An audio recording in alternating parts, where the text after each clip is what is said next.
No questions. Okay. Dang. Was there a leaping memo before the game? Everybody seemed to be leaping. What's that? DJ leap, Antonio leaps. Who was hip leap? Yeah, there's all kinds of leaping going on. I know the coaches weren't leaping a whole lot, but players were leaping. We might get hurt. We're getting too old. But no, yeah, that's pretty funny right there. Brandon, a couple days after, I mean, were there things you saw out of this offense that still maybe need to be cleaned up a little bit before, as we continue on this season? Oh, absolutely. I mean, coaches, there's always something to clean up. And, offensively, there's definitely plenty to clean up. Starting with just, having too many situations, especially in the second half, maybe that third quarter. We started fast, but then we had 4 or 5 possessions where we didn't get any points, whether it be a turnover situation or we just didn't execute in certain situations that stopped drives. And so just being able to manufacture more points, that's the biggest thing. And that goes for, each position group, just being accountable for the details of their position. And then, it starts with the coaches of just making sure we're holding them accountable. But I would say that would be the biggest thing. We're definitely doing a lot of good things. And most importantly, I was proud of how our guys responded on Saturday, coming off that loss to Notre Dame. It's hard to win, as we all know. And so this was a good team, Louisville, that came in here. And we did a good job of taking care of business. How important was that start, just to get things rolling and kind of that confidence that you're always preaching? Yeah, very important. We've been very successful at the beginning of games. The first drive of games, we've gotten points, all but 1 or 2 games, I think, this year. And so it was really good to get off to a good start, get some momentum going. And that's a big part of playing football is the momentum piece. When we get momentum, we can feed off of each other, and it creates that energy that you really want. And so, starting off fast at the beginning of the game and then also in the third quarter was really, really important for us this past week. How did Mitchell Mays do? He did good. We were really excited about what he did. I mean, he had a few things here or there that he's got to get corrected, but as a guy that first time starting in that situation against a team that moves a lot, a lot of twisting and movement up front, a lot of identification, a lot of communication. He did a very good job. So really impressed with him, and he's had, he's been the one that has had the most snaps outside of our top 5 guys this year. So he did have some experience before that, but having a start under his belt now, I think, has given him a lot of confidence. How do you kind of coach with the turnovers? You don't want guys to stop playing hard. Sure. But some of them are because guys are trying to continue to play, get that extra yard, and it gets knocked out. So how do you coach that? Yeah. Because you don't want to take the rest of this away. It's a tricky thing, like a lot of things, mental too. If you over talk about it, then I think sometimes it just continues to happen. And so I think you got to coach up the details of the fundamentals of, holding, because you appreciate guys that are working hard to try to get extra yards or trying to escape the pocket or whatever it is. But every single situation, just talking about Saturday that happened, is correctable based on fundamentals. I think DJ took his front hand off the ball, and the guy knocked it out. In the pocket. So those are things that, we work every day, but we got to enforce it on game day, and he's got to take that over to game day. And then Shipley's working his tail off, and anytime that the wrist gets below the elbow, that means it's loose. Or if it's not high and tight, then you don't have as much strength at all around the ball. And obviously on defense, that's the main objective of defense is trying to get the ball back. And so we just got to continue to emphasize and then practice those fundamentals that can help prevent it. After the game, DJ talked a lot about playing more free with more confidence. Yep. And that was something he was really working on last week in practice. Is that something that you try to coach into him this week and kind of continue that kind of rhythm? Absolutely. We talk about that a lot around here, whether you're playing quarterback or any other position, to find that peace of mind to go play free. And I think, I think he's done a really good job of that, for most of the year. And like a lot of things, it's easier said than done. Hey, just go play free, DJ. Don't worry about anything else. Just go play free. And but when he can do that, and he has that mindset, he's in a a much better spot, and he's able to go play free and play more confident. And anytime you can play free and then you start fast, you gain confidence quickly. And so I think that's what you saw in him on Saturday. Not perfect, but he played a good game. And he started fast. And I think it's our job as coaches too to help him to get to that point. Help him at the beginning of the game to get into the flow of things very fast. So, but he did a great job, and just proud of how he bounced back and responded. Dabo said he told y'all told DJ it was do or die. What did die mean? Did it mean we're going with Cade fully, or? I don't know. What did Coach say? He said, well, I'm saying, what does that mean to Coach? I mean, I don't know. I just think, I think DJ knows he's got to play well. I think he knows, man, every day, every week there's competition. And, when you're playing the quarterback position, man, the team is going to go as you play. It's very simple. And I've talked about that with the quarterbacks all the time is, man, we're going to play as well as you do. So as soon as you accept that pressure and accept that responsibility, that's just life. That's what you signed up for. And so, which is not an easy spot, but hey, when it goes good, you're getting all the praise. When it doesn't, then you get the blame. And that's just, like I said, part of the territory. And so he knows he has to play well in order to maintain, his position. I mean, that's at every position though, so he understands that very, very well. What was the thought process behind Cade coming out and then DJ finishing? Yeah, I think in that situation, number one, we wanted to get Cade some more experience. And number two, he brings an explosiveness with his feet that you saw on a couple of the plays there. At least one of the plays, he had a 13-yard carry. And so that allowed us to even run some more clock off, and try to hold the ball a little bit longer too, because weren't super confident in putting the ball in the air in that situation, up a couple scores, and just didn't want to give them any confidence for their offense to get back out on the field. So that was two things, really getting him in the game, just hey, in a pressure situation too, get him some good experience, and then you're always like to have a guy that can really, really get on that edge and he's a fast kid that can make some hay with his feet. So those are the main reasons.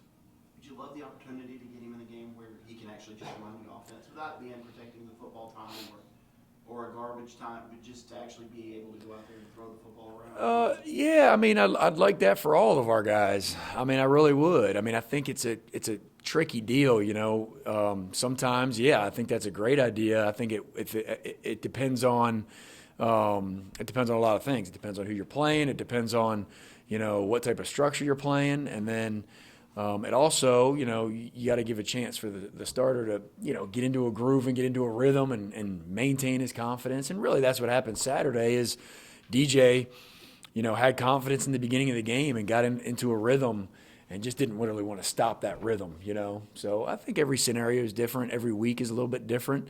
And both those kids know, though, both of the guys know that, man, they got to be ready to go no matter what. And y'all have seen it. I mean, they've been in and out a couple of different times. And, whether that's fair or not, I mean, that's football, and these guys got to be ready to play in every situation. Brandon, what have you seen out of Miami's defense? Yeah, they got a solid group. I think there's, Coach Steele has done this a long time. He does a great job, and he does a great job of keeping it simple so that they can play fast. There are different. They play a base 4-down front majority of the time. They mix in a little bit of 3-down. And like I said, right now he's keeping it simple for their defense so they can play fast and eliminate any kind of mistakes. I really like their safety. I think number 24 is a really good player. He's got a bunch of picks. I think he's got 6 or 7, but he finds a way to make plays on the ball. And they got some big defensive linemen that can move well. They've always been an athletic team, So those are the things that we're going to be challenged on, and those are the things that, going in today, just really, really emphasizing to our guys, those particular schemes, and then a couple of their players that are kind of highlighted on their defense. Any worries that because Miami hasn't had the season that I guess it started the year in the top 10, that your players, I don't know, might not take them as seriously as they probably should? Yeah, I really don't think so. I really don't. I think our guys have bought into, our whole philosophy of, we're playing Clemson every week. We're playing to a standard. And no, this is the most important game of the season because it's the next game, and that's what we preach to our guys, and they really understand that mindset. And any team can come in here and beat us if we don't have the right mindset. And that's college football, as we see all year long, different teams, winning and beating teams that they shouldn't. And that's just part of football. So I know our mindset will be in the right spot. I think Phil Mafah had a run on Saturday where I think it was 13 yards and about 11 of the yards were just pushing. Yeah. Is that one of the longer pile pushes? That's a scrum if I've ever seen one. That right there was – it had to have been one of the longer plays in college football, at least this week. It was neat to see, though. It was kind of fun to watch, his effort, number one, and then the effort of everybody else that was helping, move that mass of people. It was crazy. And so, but yeah, it just shows the heart and soul of who Phil Mafah is. This kid has done everything that we've asked him. He's been gaining confidence each week with the experience that he's had, and it just can't happen to a better player. Better kid. He's such a great kid. Yeah, because I think he actually talked about, Will Shipley gets a lot of attention because he's Will Shipley. Yeah. But obviously Phil has had some games where he obviously just ran for 100 yards. Yeah. Does he have a certain, perspective that's kind of rare for a guy to be able to kind of live in another player's shadow? Yeah, and we look at it as, man, you can put in Phil Mafah in any situation, and I don't bat an eye at all. I have that much confidence in Phil Mafah. And I know he and Shipley are roommates too, so it's pretty neat. They got an awesome relationship, very, very close, and just respect each other and know that, and respect each other's jobs and respect each other's roles, and pull for each other. And that's when you see a team that is united and mature, a team that knows how to pull for each other and yet still be competing against each other. So just two great kids that just continue to and they all just want to win. So it's a pretty neat deal. With Antonio Williams having the day that he did on Saturday, how easy is it for you as a coordinator to be able to say, hey, we're going to call zero's number when we need to?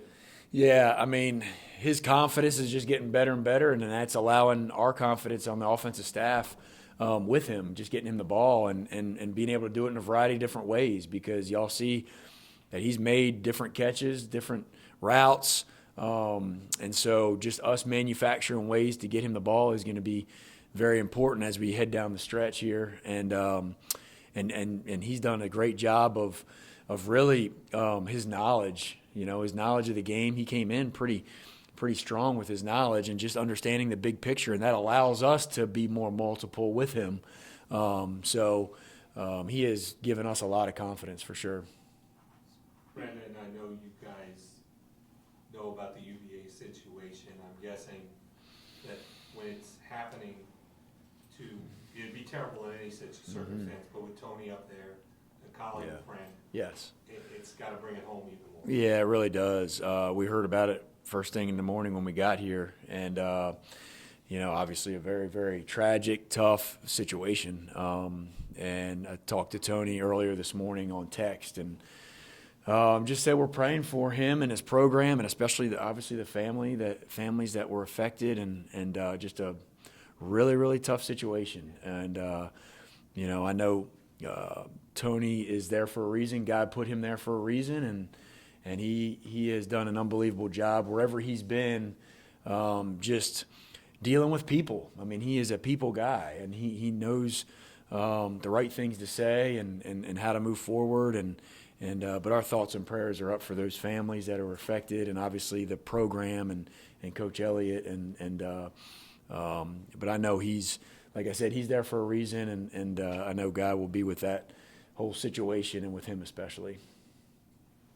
I saw a stat Saturday that said Clemson was one of 5 programs with a 100-yard receiver yet this season, and no 500-yard receiver yet this year either.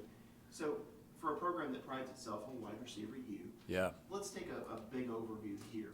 What do you think has kind of caused that, I don't want to say downturn, but a lack of production there? And then the second part of that would be, how do you get back to being wide receiver U? Yeah, that's a great question. I think number one, we got our tight end room is very, very good, and so that is allowing us to be able to spread the ball out, not just with the receivers, but I believe, I don't even know if this is true or not, but I'm guessing our running backs have more catches than we have in the past. Our tight ends, I know, have more catches than they have in the past. And I love that about our offense, because now we can spread the ball around and not it be 1 or 2 or 3 just receivers that are making those plays, And so I think I really enjoy the fact that we're able to highlight different position groups and be able to have go-to plays to different types of, for different types of guys. And so, we're always going to have great wide receivers here. There's no question about it. But just being able to spread the ball around, and I think it really keeps the defense guessing on where you're trying to throw the football. And they can't focus in on 1 or 2 guys because we got several guys that are very close as far as receptions. Anybody virtually for Coach Streeter? Brandon, this is Matt. I know you've talked some this year about on second down, just wanted to try to get back at least half the yards and try to stay out of 3rd and longs. How do you kind of balance wanting to do that, but also not having teams kind of know that, game plan for that, maybe sit on routes or load up and stop? Yeah, good question, Matt. I think it's very important that we do a great job of self-scout, which is knowing what our tendencies are, knowing, what plays we're running in certain situations. And I know our support staff and our staff do a great job of that. So we talk about that all the time, every week. It's a general philosophy for a lot of offenses to, you don't want to be in 3rd and long, all right? Or you don't like to be in 2nd and long. At the same time, you got to be able to take shots on 1st and 2nd down, and you got to be able to, manipulate some of those statistics so that you're not getting into a tendency. And so, like I said, we do a good job of talking about that each week and just trying to mix it up as best you can, and that way teams can't sit on routes and you're throwing deep or you're throwing short based on what the defense is giving you, and you're not basing it just on situation all the time.